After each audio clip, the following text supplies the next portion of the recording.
Hey everybody, here's a tank update. We've had some pretty significant developments and not all of them good. I'll zoom back out here. We've had some dwarf sag coming out, which is good, but we've also had that. Gotta get the scissors out and freaking pretty much cut this sucker all the way out. Down, dead and gone. That I think it's chilensis. It's a broadleaf Sagittarius. Not thriving. Opposite of thriving. One plant there in the back seems to be doing all right. This one is now just a huge nitrate load on my tank. Come over here. This one is also not doing good. The Wigia is all but rotted. Have some algae development, which is covering which is on some of the leaves. Actually not that much over here because there's a lot of water flow on these plants, and they're actually doing all right. They're getting green. There's some new growth at the top and the sides there. Crips coming back a little bit over here. Really slow coming back, but just starting to come out. The other one I think has rotted. So I think I'm looking at the right spot here. Sorry. It's kind of hard to tell. Oh, it's right there. Don't think it's going to come back. It looks pretty rotted. The Nubius hostifolia doing pretty good still. Love that plant. Dwarf Sag doing good. Chainsword's trying to take over the world, as you can see, which I actually really enjoy. I need to get more plant load in here to get some of this algae out of here.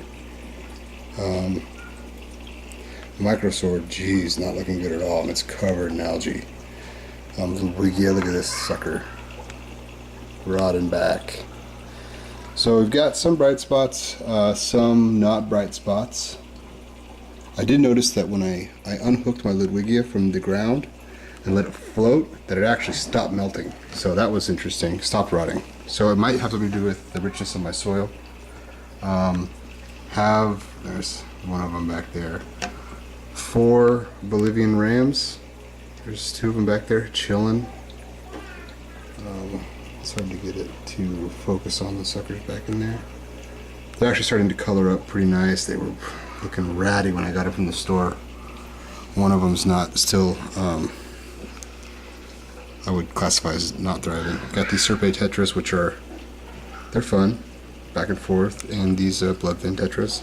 They tend to school together. I'm really close to the glass. If I were to back up a little bit, they'd stop hiding so much. Yeah, but I mean, my tank's a little out of whack. I'm trying to get it into balance. It's hard. I've had so many plants died back that getting the nutrient load with because I added a bunch of fish and I turned off my CO2, and when I did that, I mean, it pretty much unbalanced it in a pretty spectacular way. So if you can see, I mean, I've got algae growth. Got some fine hair algae. You can see blowing here. It grows really good on that rock because got my light bulbs right up in there, blowing right down on it. Trying to figure out, what I got going on here. What's wrong? What's right? It's so new. I mean, let me do a little demonstration here. Let me get something.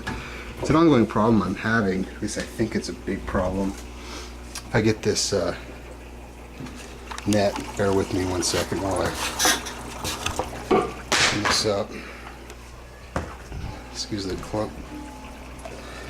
If I put this down in here, and pretty much anywhere I touch, I don't know if you can see that. See those bubbles coming up? It's like my substrate is full of bubbles. Like, I mean, huge bubbles. Pretty much everywhere. See that? It's almost like my sand is floating around in this tank. Even if I come over here and press on a rock, I can normally, I don't want to press too hard, but you see that bubble? I mean, I'm just barely touching the sucker and I'm getting bubbles all around it. So I'm not sure. There's so much gas being released. It makes me kind of nervous. God, those lights are blasting me. It is what it is, though. It's coming along. I mean, bumps and bruises, taking them along the way. I love any suggestions that might be out there. I pretty much give it up on this Ludwigia. I think I'm gonna probably try to get some. I'm trying to make sure this chainsword gets all established. The dwarf sage as well. Probably gonna buy a ton of Anubias. Like I'm gonna Anubias this whole thing and probably Java Fern up in there or something.